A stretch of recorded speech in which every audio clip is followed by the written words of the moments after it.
ജ്ഞാനത്തിൻ്റെ ഒക്കെ തന്നെയുള്ള 18 പുരാണങ്ങളെല്ലാം എടുത്തു കഴിഞ്ഞാലും ഈ പുരാണങ്ങളൊക്കെ അറിയുവാൻ ആഗ്രഹമുള്ളവരിലേക്ക് പകരുന്ന നിലയിലാണ്. അറിയാൻ ആഗ്രഹമില്ലാത്ത ആളിനോട് പകർന്നിട്ട് വല്ല കാര്യമുണ്ടോ? ഉണ്ടോ?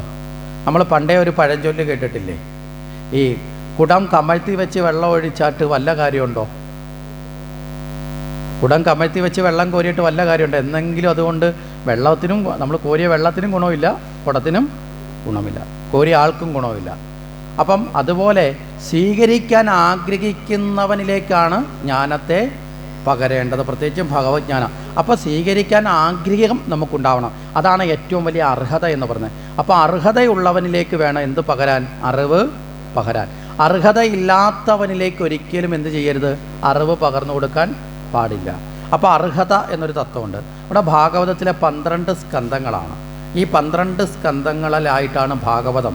ഏതാണ്ട് 360ഓളം ശാഖകളായിട്ട് ഇങ്ങനെ ഇലയൊക്കെ ആയിട്ടൊരു വൃക്ഷം പോലെ സങ്കല്പിക്കാം. ആ ഭാഗവതത്തിലെ ആദ്യത്തെ സ്കന്ധത്തെ പറയുന്നത് അവിടെ അധികാരി സ്കന്ധം എന്നാണ്. അധികാരി എന്ന് വെച്ചാൽ ഉടമസ്ഥൻ എന്നുള്ള അർത്ഥത്തിലല്ല, ഇവിടെ സംസ്കൃത പദത്തിൽ അർത്ഥം എടുക്കുന്നത് അർഹതയുള്ളവൻ. ആരാണോ നേടുവാൻ അർഹതയുള്ളവൻ ആ ആളിനെയാണ് ആദ്യം അവതരിപ്പിക്കുന്നത്. മനസ്സിലായില്ലേ?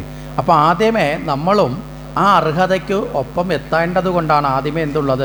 അർഹതയുള്ളവനെ അവതരിപ്പിക്കുന്നത്.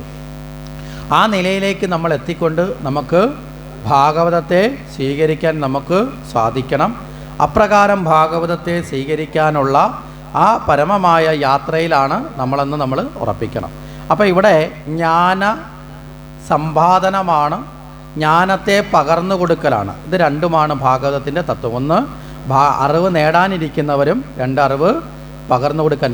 ഇവർ തമ്മിലുള്ള പാരസ്പരികതയാണ് ഇവിടെ ഭാഗവത ബോധത്തെ ഉണർത്തുന്നത്. ഇവിടെ ഭാഗവത 18 പുരാണങ്ങളുമൊക്കെ യഥാർത്ഥത്തിൽ ഇന്നലെ പറഞ്ഞിരുന്നു കഥകളല്ല എന്ന് പറഞ്ഞു, പരമമായ ജ്ഞാനമാണ്.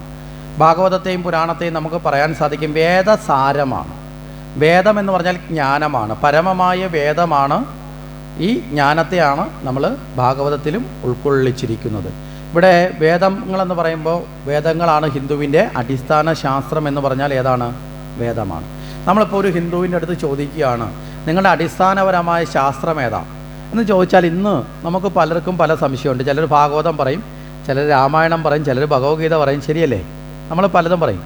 പക്ഷേ ഇതൊന്നുമല്ല. ഇതിൻ്റെ എല്ലാത്തിൻ്റെയും ആധാരമായ ശാസ്ത്രം ഏതാണ്? വേദം ആണ്. നിസ്സംശയം നമുക്ക് പറയാൻ സാധിക്കണം ഹിന്ദുവിൻ്റെ അടിസ്ഥാന ശാസ്ത്രം വേദമാണ്. അപ്പോൾ ചോദിക്കും, പിന്നെ ഈ പുരാണങ്ങളില്ലേ, ഭാഗവതം ഇല്ലേ, അപ്പോൾ അതൊക്കെ ശാസ്ത്രമല്ലേ? ആണ്. ഇതെല്ലാം ഈ വേദത്തിൻ്റെ തുടർച്ചയാണ്. വേദമെന്ന് പറയുന്നത് കുറച്ച് സാധാരണക്കാരന് വളരെ വേഗത്തിൽ മനസ്സിലാക്കാൻ കുറച്ച് പ്രയാസമുള്ള തരത്തിൽ ജ്ഞാനതത്വത്തെ പ്രകീർത്തിച്ചതാണ് വേദം. കുറേ കൂടി മനനം ചെയ്യുന്നവന്, കുറേ കൂടി ചിന്തിച്ച് പ്രയത്നിക്കുന്ന, ആർക്കും എത്താൻ പറ്റില്ല എന്നല്ല പറഞ്ഞത്, കുറേ കൂടി അതിനുവേണ്ടി പരിശ്രമിക്കുന്നവന് മനസ്സിലാവുന്ന നിലയിലുള്ള ജ്ഞാനതത്വമാണ് വേദം. ആ വേദം ആ നിലയിൽ എത്തപ്പെട്ടപ്പോൾ എല്ലാവർക്കും അത് ഗ്രാഹ്യമല്ല എന്ന് കണ്ടപ്പോൾ അതിൻ്റെ എല്ലാവർക്കും ഗ്രാഹ്യമാവാൻ വേണ്ടി, അത് മനസ്സിലാക്കാൻ വേണ്ടി എന്ത് ചെയ്തു? അതിനെ ഒന്നുകൂടി ലഘൂകരിച്ചു. അതിനെ എങ്ങനെ ലഘൂകരിച്ചു വെച്ചാൽ ഗുരുശിഷ്യ സംവാദത്തിലാക്കി. ഗുരുശിഷ്യ സംവാദത്തിൽ അറിയാനുള്ള ശിഷ്യൻ ചോദിക്കും, ഗുരു മറുപടി പറയും. അതിനെ ഉപനിഷത്ത് എന്ന് പേരിട്ട് വിളിച്ചു. ഉപനിഷത്തുക്കൾ അങ്ങനെ നമുക്ക് 108 ഉപനിഷത്തുകൾ പ്രധാനമായിട്ടുണ്ട്. അതിൻ്റെ ഉപനിഷത്തുകളൊക്കെ അടക്കം അങ്ങനെ ആയിരക്കണക്കിന് ഉപനിഷത്തുണ്ട്. അപ്പോൾ ഇതൊക്കെയായിട്ട് ഉപനിഷത്തുക്കളായി മാറി. ഇനി ഈ ഉപനിഷത്തും മനസ്സിലാക്കാൻ കുറച്ച് ഏറ്റവും സാധാരണക്കാരനായി നമ്മളെപ്പോലെയുള്ള സാധാരണക്കാർക്ക് വളരെ ലളിതമായി അത് മനസ്സിലാക്കാൻ കുറച്ച് പ്രയാസമുണ്ട്. അതുകൊണ്ട് എന്ത് ചെയ്തു? ലോകഗുരുവായ വ്യാസൻ, നമ്മളൊന്ന് ആലോചിച്ച് നോക്കുക, നമ്മുടെ ഗുരുനാഥന്മാരുടെ കാരുണ്യം. ഒരാൾക്കും ഇത് കിട്ടാതെ പോകരുത്. മനസ്സിലായില്ലേ? ഓരോ തലത്തിലുള്ളൊരു, ഇപ്പോൾ നമുക്കറിയാം ഒരു കഥ ഒരു മുതിർന്ന ആളിനോട് പറയുമ്പോൾ നമ്മളൊരു കൊച്ചുകുട്ടിയോട് പറയുന്ന കണക്ക് വിസ്തരിച്ച് പറയേണ്ട ആവശ്യമുണ്ടോ? ഉണ്ടോ? ഒരു മുതിർന്ന ആളിനോട് പറഞ്ഞാൽ നമുക്ക് 10 മിനിറ്റ് കൊണ്ട് പറയാം. ആ കഥ കുറച്ചുകൂടി പ്രായം കുറഞ്ഞ ഒരാളിനോട് പറഞ്ഞാൽ ചിലപ്പോൾ 15 മിനിറ്റ് വേണം. മനസ്സിലായില്ലേ? വളരെ കൊച്ചുകുട്ടിയോട് പറയണമെങ്കിലോ ചിലപ്പോൾ അരമണിക്കൂർ വേണം. കാര്യം എന്താ? കൊച്ചുകുട്ടി ഇതിനിടയ്ക്ക് അവൻ്റെ സംശയങ്ങളൊക്കെ ചോദിക്കും. മനസ്സിലായില്ലേ? ഇപ്പം നമ്മൾ രാജാവെന്നൊരു വാക്ക് പറഞ്ഞു. മുതിർന്ന ഒരാളിനോട് രാജാവ് എന്ന് പറഞ്ഞാൽ അയാൾക്കറിയാം രാജ്യം ഭരിക്കുന്ന ആളാണ്, കിരീടമൊക്കെ വെച്ച് വലിയ സൈന്യമൊക്കെ ഉള്ള ആളാണ്. ഒറ്റ വാക്കിൽ ആ വാക്ക് പരിചയപ്പെട്ടു. ഒരു കൊച്ചുകുട്ടിയോട് നമ്മൾ പറയാം രാജാവ് എന്ന് പറഞ്ഞാൽ അവന് പെട്ടു. അവൻ ചോദിക്കുക എന്തോ രാജാവ്? പിന്നെ നമ്മൾ പറഞ്ഞു കൊടുക്കേണ്ടി വരും. വരത്തില്ലേ? രാജാവ് എന്ന് പറഞ്ഞാൽ ഇങ്ങനെയാണ്, രാജ്യം ഭരിക്കുന്ന ആളാണ്, അയാളാണ് ആ നാട്ടിലെ ഏറ്റവും വലിയ കേമൻ, അയാൾ കിരീടമൊക്കെ വെച്ച് കിടക്കുന്ന ആളാണ്, അയാൾക്ക് സൈന്യമുണ്ട്, ഇങ്ങനെ കുറേ വർണ്ണിക്കേണ്ടി വരും. അപ്പോൾ കൂടുതൽ വർണ്ണന വേണ്ടി വരും. അപ്പോൾ സാധാരണക്കാരനും ഇതുപോലെയുള്ള ലളിതമായ കാഴ്ചപ്പാടാണ് നമ്മുടെയൊക്കെ. അതുകൊണ്ട് എന്ത് ചെയ്തു, കുറേ കൂടി ലളിതമാക്കിക്കൊണ്ട് കഥകളാക്കി. മനസ്സിലായില്ലേ? അതുകൊണ്ടാണ് പുരാണങ്ങളിൽ കഥകൾ വരുന്നത്. ഉപനിഷത്തിൽ വരെ കഥകളില്ല, പരസ്പരം ഉപനിഷത്തിൽ വരുന്ന ചില ചോദ്യം ഉത്തരം അങ്ങനെയാണ്. ഇവിടെ പുരാണത്തിലേക്ക് വന്നപ്പോൾ എന്ത് ചെയ്തു, ഈ ചോദ്യവും ഉത്തരവും കഥയിലൂടെ ഉള്ളിലങ്ങാക്കി. മനസ്സിലായില്ലേ? അപ്പോൾ കഥാരൂപത്തിലൂടെ പകർന്നു. കാരണം കഥ കേൾക്കാൻ ഇഷ്ടമില്ലാത്തവരാരെങ്കിലും ഉണ്ടോ? എല്ലാവർക്കും ഇഷ്ടമാണ്. കേൾക്കുന്ന കഥ നല്ലതാണോ ചീത്തയാണോ എന്നുള്ള രണ്ടാമത്തെ പാർട്ട്. മനസ്സിലായില്ലേ? ചില ആൾക്കാർ റോഡിലൂടെ തിരക്ക് പിടിച്ച് പോകുന്ന കാണാം.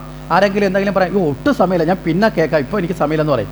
അന്നേരമാണ് നീ അറിഞ്ഞോ അവിടുത്തെ അവനുമായിട്ട് ഇവനുമായിട്ട് അങ്ങോട്ട് പോയി. ആ തിരക്ക് പിന്നെ ഉണ്ടോ? പിന്നെ അവിടെ നിന്ന് കേട്ടിട്ടേ പോയി. മനസ്സിലായില്ലേ? ഇങ്ങനെയൊക്കെയാണ് ആൾക്കാർ കഥ കേൾക്കുന്നത്. തിരക്കുണ്ടെന്ന് പറയുന്നവർ പോലും ചിലപ്പോൾ അവരുടെ അഭിരുചിക്കനുസരിച്ചുള്ള കഥയാണെങ്കിൽ ഇന്ന് കേൾക്കും. ചിലർ നല്ലത് കേൾക്കുന്നവരുണ്ട്, ചിലത് നല്ലതും ചീത്തയും കേൾക്കുന്നവരുണ്ട്, ചിലത് മോശപ്പെട്ടത് മാത്രം കേൾക്കുന്നത് താല്പര്യമുള്ളവരുണ്ട്. അതെല്ലാം അവനവൻ്റെ അഭിരുചിക്കനുസരിച്ചാണ്. ചിലത് ഇങ്ങനെ പറയുന്നവരുമുണ്ട്. ശരി, ഇവിടെ വളരെ ലളിതമായ കഥാരൂപത്തിൽ അവതരിപ്പിച്ചു. ആ കഥാരൂപത്തിലാണ് ഇവിടെ പറയുന്നത്. ഇവിടെ കുറേ മഹർഷിമാർ, പൗരാണികരായിട്ടുള്ള ശൗനകാദി എന്ന് പറയപ്പെടുന്ന മഹർഷിമാരെല്ലാവരും കൂടി ഒരു നിമിഷം ഈ നൈമിഷാരണ്യം എന്ന് പറയുന്ന സ്ഥലത്ത് ഒരുമിച്ച് കൂടി. പലപ്പോഴും ഈ മഹർഷിമാരെ അറിവിനെ ചർച്ച ചെയ്യാൻ ഒരുമിച്ച് കൂടുന്ന സ്ഥലമാണ് നൈമിഷാരണ്യം. ഈ നൈമിഷാരണ്യം എന്ന സ്ഥലത്തിനൊരു പ്രത്യേകതയുണ്ട്. ഈ സ്ഥലം ഇന്നും ഭാരതത്തിലുള്ളതാണ്. നമുക്കൊക്കെ തീർത്ഥാടനത്തിന് പോകാൻ പറ്റുന്നൊരു പുണ്യസ്ഥലമാണ് നൈമിഷാരണ്യം. ഈ നൈമിഷാരണ്യത്തിൻ്റെ പ്രത്യേകത തന്നെ ഈ ജ്ഞാനത്തിൻ്റെ തത്വവുമായിട്ട് ചേർത്താണ് പറയുന്നത്. ഒരിക്കൽ മഹർഷിമാരും ദേവന്മാരും എല്ലാവരും കൂടി ചേർന്നിട്ട് ബ്രഹ്മദേവനെ പോയി കണ്ടു. ബ്രഹ്മദേവനോട് പറഞ്ഞു, ബ്രഹ്മദേവ, മറ്റൊരു തരത്തിലുള്ള ചിന്തകളും കടന്നു വരാതെ പൂർണ്ണമായും ഈശ്വരജ്ഞാനത്തിൽ മനസ്സുറപ്പിച്ചുകൊണ്ട് അറിവ് നേടാൻ, ഞങ്ങൾക്ക് സ്വാധ്യായം നടത്താൻ, അറിവ് നേടിയെടുക്കാൻ വേണ്ടി ഞങ്ങൾക്ക് ഏതെങ്കിലും ഒരു സ്ഥലം അങ്ങ് നിർണ്ണയിച്ചു തരാൻ പറഞ്ഞു. കാരണം ലോകത്ത് നമുക്കറിയാം ഓരോ സ്ഥലത്തും ഓരോ തരത്തിലുള്ള വിഷയങ്ങളുണ്ട്. ഓരോ സ്ഥലത്തും നമ്മൾ ചെല്ലുമ്പോൾ അല്ലേ, പട മേടിച്ച് പന്തളത്ത് ചെല്ലുമ്പോൾ അവിടെ വേറെ പടയാണെന്ന്, പന്തംകുളത്തി പടയെന്ന് പറയുന്ന കണക്ക് ഒരു സ്ഥലത്ത് സമാധാനം ഇല്ലെന്നും പറഞ്ഞ് അടുത്തടുത്ത് ചെല്ലുമ്പോൾ അവിടെ വേറെ പ്രശ്നങ്ങളുണ്ടാവും. അപ്പോൾ ഒരു വിഷയവുമില്ലാതെ മനസ്സ് ശാന്തമാക്കി ഇരുന്നു കൊണ്ട് കാര്യങ്ങളെ കേൾക്കാൻ സാധിക്കുന്ന ഒരു സ്ഥാനം അതെവിടെയാണ്, അങ്ങനെ ഒരു തീർത്ഥസ്ഥലം എന്ന് ചോദിച്ചു. ഈ സമയത്ത് ബ്രഹ്മദേവൻ ഒരു ചക്രത്തെ ഇവർക്ക് കൊടുത്തു. ഈ ചക്രത്തെ ഉരുട്ടി അയച്ചു. എന്നിട്ട് ബ്രഹ്മദേവൻ പറഞ്ഞു, ഈ ചക്രത്തെ പിന്തുടരാൻ പറഞ്ഞു. ഈ ചക്രം ഏത് സ്ഥലത്തെത്തുമ്പോഴാണോ ഈ ചക്രം പൂർണ്ണമായും നിശ്ചലമായി പതിക്കുന്നത്, ആ സ്ഥലം നിങ്ങൾ തിരഞ്ഞെടുത്തോളാൻ പറഞ്ഞു. മനസ്സിലായി? ഈ ചക്രം ചെന്ന് പതിക്കുന്ന സ്ഥലം നിങ്ങൾക്കിതിന് പറ്റിയ സ്ഥലമാണ്, നിങ്ങളവിടെ ഈ ജ്ഞാനവർദ്ധനവിനുള്ള ചർച്ചകളൊക്കെ നടത്തിക്കോളാൻ പറഞ്ഞു. അങ്ങനെ ഈ ചക്രത്തിനെ പിന്തുടർന്ന് ഇവരെല്ലാവരും കൂടി പോയി. ഈ ചക്രം ഇങ്ങനെ ഉരുണ്ട് ഇങ്ങനെ സഞ്ചരിച്ചു. കുറേ കഴിഞ്ഞപ്പോൾ ഈ ചക്രം ഒരു സ്ഥലത്ത് വന്നപ്പോൾ നിശ്ചലമായി അത് തകർന്ന് വീണു. ആ സ്ഥലത്താണ് നൈമിഷാരണ്യം എന്ന് പറയപ്പെടുന്നത്. അപ്പോൾ ഇവിടെ ഈ ചക്രം എന്നതിനൊരർത്ഥമുണ്ട്. ഇവിടെ ചക്രം എന്ന് പറഞ്ഞാൽ നമ്മുടെ മനസ്സിനെയാണ് ഇവിടെ ചക്രം എന്ന് ഉദ്ദേശിക്കുന്നത്. കാരണം എന്താ, മനസ്സൊരു ചക്രം പോലെയല്ലേ, അല്ലേ? മനസ്സ് എവിടെയെങ്കിലും ഇരിക്കുന്ന സാധനമാണോ? ആണോ? ഇപ്പം നിങ്ങൾ ഉണർന്നിരിക്കുന്ന സമയത്ത് ഞാൻ പെട്ടെന്ന് പറയുകയാണ്, ഗുരുവായൂർ എന്നൊരു വാക്ക് പറഞ്ഞു. നിങ്ങളുടെ മനസ്സ് ഈ സമയത്ത് ഗുരുവായൂർ ചെല്ലത്തില്ലേ? ട്രെയിൻ ടിക്കറ്റ് വേണോ? ഫ്ലൈറ്റ് ടിക്കറ്റ് വേണോ? മനസ്സിലായില്ലേ? റെയിൽവേ സ്റ്റേഷനിൽ ഇറങ്ങി ആട്ടോ പോലും പിടിക്കണ്ട, ഇവിടെ ഇരുന്നിരിപ്പിൽ നമ്മളവിടെ ചെല്ലും. ഗുരുവായൂർ നിൽക്കുമ്പോൾ കന്യാകുമാരി പറഞ്ഞാൽ നിമിഷം കൊണ്ട് കന്യാകുമാരിയിലും വരത്തില്ലേ? കാരണം മനസ്സിങ്ങനെയാണ്. മനസ്സ് വളരെ വേഗത്തിൽ ഇങ്ങനെ ചലിച്ചുകൊണ്ടിരിക്കും. മനസ്സ് ചിന്തകളാൽ ആവേശപ്പെട്ട്, ചിന്തകളാൽ ചലിക്കപ്പെടുന്നത്, ചിന്തകളാണ് അതിൻ്റെ കാലുകളെന്ന് പറയുന്നത്. അങ്ങനെ ചിന്തകളാൽ ആവേശപ്പെട്ട് ചലിച്ചുകൊണ്ട് ദ്രുതഗതിയിൽ ചലിക്കുന്ന ഒന്നാണ് മനസ്സ്. മനസ്സിൽ ഏതെങ്കിലും ഒരു കാര്യം നമ്മൾ പറയുകയാണ്, ഇനി അരമണിക്കൂർ നേരത്തേക്ക് എൻ്റെ മനസ്സിൽ ഇത് മാത്രമേ കാണൂ എന്ന് പറഞ്ഞുകൊണ്ടിരിക്കാൻ പറ്റാറുണ്ടോ? ഉണ്ടോ? പറയുന്നതിൻ്റെ അടുത്ത നിമിഷം വേറെ പല കാര്യവും വരത്തില്ലേ? ഇങ്ങനെ കൊണ്ട് പറ്റുന്ന അവസ്ഥയിലേക്ക് എത്തുന്നവരുണ്ട്, മനസ്സിനെ നിയന്ത്രിച്ച് ജയിക്കുന്നവരുണ്ട്. പക്ഷേ സാധാരണക്കാരായ നമ്മളെ സംബന്ധിച്ചോളം ഇങ്ങനെയാണ്. നമ്മുടെ വീട്ടിലിരിക്കുന്ന ടി വിയിൽ പല പല ചാനലുകൾ മാറി മാറി കൊണ്ടുപോകാം. പക്ഷേ ഇതിനെയൊക്കെ നിയന്ത്രിക്കാൻ ഒരു റിമോട്ടില്ലേ? ഉണ്ടോ? ഒരു റിമോട്ടുണ്ട്. പക്ഷേ മനസ്സിലെ ചിന്തകളെ നിയന്ത്രിക്കാൻ വല്ല റിമോട്ടുണ്ടോ? ഒരു നിയന്ത്രണവും ഇല്ലാതെ വ്യവഹരിക്കുന്നതാണ് മനസ്സ്. വിവേകാനന്ദ സ്വാമികൾ ഈ മനസ്സിൻ്റെ വ്യവഹാരത്തെക്കുറിച്ച് വളരെ ലളിതമായിട്ട് നമ്മളോട് പറയും. അദ്ദേഹം പറയുന്നത് സദാ വികൃതിയായ ഒരു കുട്ടിക്കുരങ്ങൻ. കുട്ടിക്കുരങ്ങൻ എന്ന് പറയുമ്പോൾ തന്നെ നമുക്കറിയാം അത് വികൃതി കാട്ടുന്നതാണ്. സദാ വികൃതി എന്ന് പറഞ്ഞാൽ എന്താ? നമ്മൾ ചില വീട്ടിൽ ചില കുട്ടികളെക്കുറിച്ച് പറയത്തില്ലേ, മഹാകുരുത്തം കെട്ടവനാണ്. കുട്ടികൾക്ക് കുരുത്തക്കേട് കാണാം, അത് സ്വാഭാവികമാണ്, അത് വേണം, കുറേയൊക്കെ കുസൃതികളൊക്കെ വേണം. പക്ഷേ നമ്മളെ വീട്ടിലുള്ളവർ പറയുമ്പോൾ മഹാകുരുത്തം കെട്ടവനാണ് എന്ന് പറഞ്ഞാൽ അർത്ഥം എന്താ? സാധാരണ കാണിക്കുന്നതിനും അപ്പുറത്ത് കാണിക്കുന്നവനാണ്, 10 മടങ്ങ് കാണിക്കുന്നതാണ്. അതുകൊണ്ടാണ് അവിടെ പറഞ്ഞത് സദാ വികൃതിയായ ഒരു കുട്ടിക്കുരങ്ങൻ. ആ കുട്ടിക്കുരങ്ങൻ അല്പം മദ്യം കൂടി കഴിച്ചാലുള്ള അവസ്ഥ എന്തായിരിക്കും? വലിയ ഉദാഹരണമൊന്നും വേണ്ടല്ല. കുട്ടിക്കുരങ്ങൻ അല്ലാതെ നടക്കുന്ന വലിയ ജെന്റിൽമാന്മാരായിട്ട് നടക്കുന്ന അല്ലേ, രാവിലെ ആയിട്ട് കോട്ടും ടൈയൊക്കെ കെട്ടി അല്ലെങ്കിൽ നല്ല മുണ്ടും ഉടുപ്പൊക്കെ ഇട്ടുകൊണ്ട് പോകുന്ന മനുഷ്യൻ തന്നെ മദ്യം കഴിച്ചാൽ വൈകുന്നേരത്ത് വരുന്നത് ഏത് കാലിലാണ്, ഏത് മുള്ളിൻ്റെ ഇടയിൽ കൂടെയൊക്കെ ഇഴഞ്ഞു വരുന്നതെന്നും എന്തൊക്കെയാണ് സംസാരിക്കുന്നതെന്ന്, എന്തൊക്കെ കാട്ടിക്കൂട്ടുന്നതൊക്കെ നമ്മൾ കാണുന്നതാണ് നാട്ടിൽ. അപ്പോൾ പ്രത്യേകിച്ച് അതിനൊരു വർണ്ണന ഇന്നത്തെ കാലത്ത് ആവശ്യമില്ല. അപ്പം അങ്ങനെയുള്ള കുട്ടിക്കുരങ്ങൻ അല്പം മദ്യം കൂടി കഴിച്ചുള്ള അവസ്ഥ നമ്മൾ ചിന്തയ്ക്കും അപ്പുറത്താണ്. ഇനി അങ്ങനെയുള്ള കുരങ്ങന് എൻ്റെ ദേഹത്തൊരു ചെകുത്താനും കൂടെ കയറിയാലോ? മനസ്സിലായില്ലേ? ആ ചെകുത്താനും കൂടെ കയറിക്കഴിഞ്ഞാൽ പിന്നെ ആ കുരങ്ങൻ്റെ അവസ്ഥയെക്കുറിച്ച് പറയാൻ പറ്റുമോ? ഇതുപോലെയാണ് നമ്മുടെയൊക്കെ മനസ്സ്. ഇവിടെ നമ്മുടെയൊക്കെ മനസ്സ് ഈ അവസ്ഥയിലാണ്. നിയന്ത്രണമില്ലാത്ത അവസ്ഥയാണ് കുട്ടിക്കുരങ്ങൻ എന്ന് പറഞ്ഞത്. അതിൽ മദ്യം എന്ന് പറയുന്നത് മോഹങ്ങളാണ്. അതിലകത്തേക്ക് പിന്നെ വിഷയാനുരാഗം, വിഷയങ്ങൾ വന്നു ചേരുന്നതാണ് ഇവിടെ കുട്ടിച്ചാത്തൻ എന്ന് പറയുന്നത്. ഇത് ഇത്രയും കൂടി ചേർന്നാൽ വിചാരങ്ങൾ കൊണ്ട് നമ്മൾ മതിക്കപ്പെട്ട് നമ്മൾ എന്തൊക്കെ ചെയ്യുമെന്ന് നമുക്ക് ആർക്കെങ്കിലും പറയാൻ പറ്റുമോ? അടുത്ത ഒരു ദിവസം, നാളത്തെ ദിവസം ഞാൻ എന്തൊക്കെയാണ് ചെയ്യുന്നതെന്ന് പൂർണ്ണമായിട്ട് നമുക്ക് പറയാൻ പറ്റുമോ? ഇന്നടത്തൊക്കെ പോകണമെന്ന് ആഗ്രഹം ഉണ്ടാകും, പക്ഷെ പോകുന്ന സ്ഥലത്ത് ഇന്നതൊക്കെയാണ് ചെയ്യുന്നതെന്ന് നമുക്ക് പറയാൻ പറ്റില്ല. അവിടെ ചെല്ലുമ്പോൾ നമ്മുടെ മനസ്സ് മാറാം, പല കാര്യങ്ങൾക്കും മാറ്റം വരാം. അപ്പോൾ ഇതുപോലെയുള്ള മനസ്സിനെ നിയന്ത്രിക്കുക എന്നുള്ളത്. അപ്പോൾ ഈ മനസ്സാകുന്ന ചക്രം നിശ്ചലമാകുന്നത് എവിടെയാണോ അതാണ് നൈമിഷാനം. അപ്പോൾ ഇതിൻ്റെ അർത്ഥം ഇത്രയാണ്: മനസ്സിനെ നിശ്ചലമാക്കാനുള്ള പരിശ്രമത്തിലൂടെയാണ് നമ്മൾ ജ്ഞാനത്തെ നേടേണ്ടത്. മനസ്സിൻ്റെ ശാന്തി ഉള്ളപ്പോഴാണ് നമുക്ക് കൃത്യമായ ഈശ്വര സത്യത്തെ അറിയാൻ സാധിക്കും. അപ്പം മനഃശാന്തിയാണ് ലോകത്തിലെ ഏറ്റവും വലിയ സമ്പത്ത്. എന്താണെന്ന് ചോദിച്ചാൽ എന്താണെന്ന് പറയേണ്ടി വരും? എന്താണ് ലോകത്തിലെ ഏറ്റവും വലിയ സമ്പത്ത്? എന്താണ്? മനഃശാന്തിയാണ്. മനസ്സിലായില്ലേ?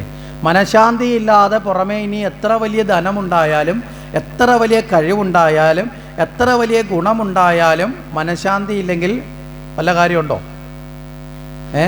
അപ്പോൾ ഏറ്റവും പ്രധാനം മറ്റുള്ളതൊന്നും വേണ്ടാന്നല്ല പറഞ്ഞത്, മറ്റുള്ളതെല്ലാം തന്നെ വന്നു ചേരുമ്പോഴും ആ വന്നു ചേർന്നതിനെ അനുഭവപ്പെടുത്തുന്നതും അതിനെ നമ്മളിലേക്ക് ഉറപ്പിക്കുന്നതും മനസ്സിൻ്റെ ശാന്തിയാണ്. ആ മനസ്സ് നിശ്ചലമാകുന്ന സ്ഥലമാണ് നൈമിഷാരണ്യം. അങ്ങനെ അവിടെ എത്തുന്ന ആ നൈമിഷാരണ്യത്തിലെത്തിയ ശൗനകാദി മഹർഷികൾ സൂത പൗരാണികൻ എന്ന് പറയുന്ന വ്യാസഭഗവാന്റെ ശിഷ്യനോട് ചോദിക്കുകയാണ്, ഭഗവാനെ, അങ്ങ് ഭാഗവതത്തെ പരീക്ഷത്ത് രാജാവിന് ശ്രീശുകൻ എന്ന് പറയുന്ന ബ്രഹ്മർഷിയായ അങ്ങയുടെ സഹപാഠിയും അങ്ങയുടെ ഗുരുനാഥൻ്റെ പുത്രനുമായ ശ്രീശുകൻ ഉപദേശിച്ചിരുന്നു എന്ന് ഞങ്ങൾ കേട്ടിട്ടുണ്ട്. ആ ജ്ഞാനത്തെ ഞങ്ങൾക്ക് കൂടി പറഞ്ഞു തന്നാലും. മനസ്സിലായില്ലേ? അപ്പോൾ ഭാഗവതത്തെ ഉപദേശിച്ചതിന് ശേഷമാണ് ഈ ചർച്ച നടക്കുന്നത്. ഭാഗവതത്തെ ആർക്ക് ഉപദേശിച്ചു? ശ്രീശുകൻ പരീക്ഷത്തിന് ഉപദേശിച്ച് കഴിഞ്ഞു.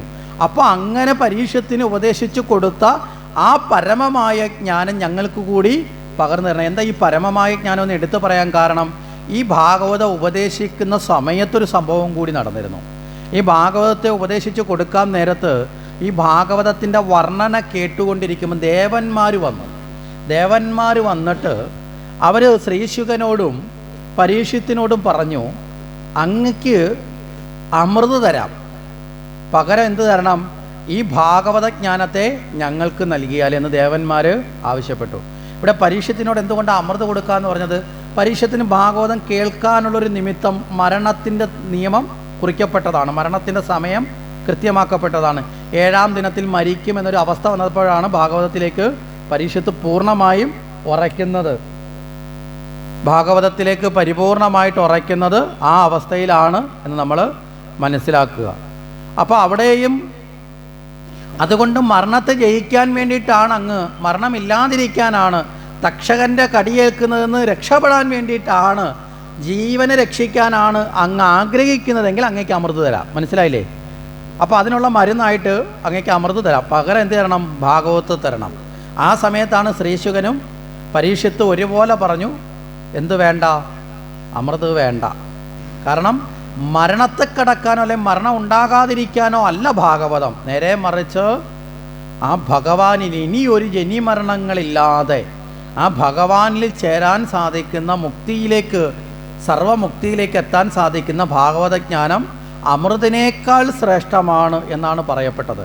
അപ്പോൾ അതുകൊണ്ടാണ് ഇവിടെ പറഞ്ഞത്, ഈ മഹർഷിമാരും ചോദിക്കുന്നത്, അങ്ങനെയുള്ള ഭാഗവതത്തെയാണ് ഉപദേശിച്ചതെന്ന് ഞങ്ങൾ കേട്ടു, അതുകൊണ്ട് അത് കേൾക്കാൻ ഞങ്ങൾക്കും ആഗ്രഹമുണ്ട്, കാരുണ്യമുണ്ടെങ്കിൽ അത് ഉപദേശിക്കണം. എന്താ ഈ കാരുണ്യം എന്ന് പറയുന്നതിൻ്റെ കാരണം? ഇവിടെ വെറുതെ ഉപദേശിക്കുകയല്ല, ശിഷ്യനോട് ഗുരുവിന് കാരുണ്യമുണ്ടെങ്കിലേ, മനസ്സിലാകുന്നില്ലേ? ഏറ്റവും വിലപിടിപ്പുള്ളത് നമ്മൾ ഒരാൾക്ക് കൊടുക്കുന്നത് എപ്പോഴാണ്? അയാളോട് കാരുണ്യവും സ്നേഹം ഉണ്ടെങ്കിലല്ലേ കൊടുക്കുള്ളൂ, അല്ലേ? ശരിയല്ലേ? അല്ലെങ്കിൽ കൊടുക്കുമോ? ഏറ്റവും കൂടുതൽ കാരുണ്യവും സ്നേഹമുള്ള ആളിനോടാണ് നമ്മൾ കൊടുക്കുന്നത്. അപ്പോൾ ഇവിടെ അറിവ് കിട്ടണമെങ്കിൽ നമ്മൾ അർഹനുമായിരിക്കണം, അതിനോടൊപ്പം എന്തും കൂടെ വേണം? ഗുരുകാരുണ്യം കൂടി വേണം. അപ്പോൾ അർഹത ഇവരെ അറിയിക്കുകയാണ്. ഞങ്ങൾക്ക് കേൾക്കാൻ ആഗ്രഹമുണ്ട്, വെറുതെ അല്ല, മനസ്സിലായില്ലേ? ഞങ്ങൾക്ക് കേൾക്കാൻ ആഗ്രഹമുണ്ട്, അത് കേൾക്കാൻ ഞങ്ങൾ സന്നദ്ധരാണ്. ഇനിയോ കാരുണ്യമുണ്ടെങ്കിൽ അങ്ങത് ഞങ്ങൾക്ക് പറഞ്ഞു തന്നാലും എന്ന് പറയുന്ന സമയത്താണ് സൂത പൗരാണികൻ എന്ത് പറയുന്നത്? ഇവിടെ പരീക്ഷത്തും ശ്രീശുകനും തമ്മിൽ നടന്ന സംവാദ രൂപത്തിൽ ഭാഗവതത്തെ പറയുന്നത് നമുക്ക് മനസ്സിലാക്കാൻ സാധിക്കും.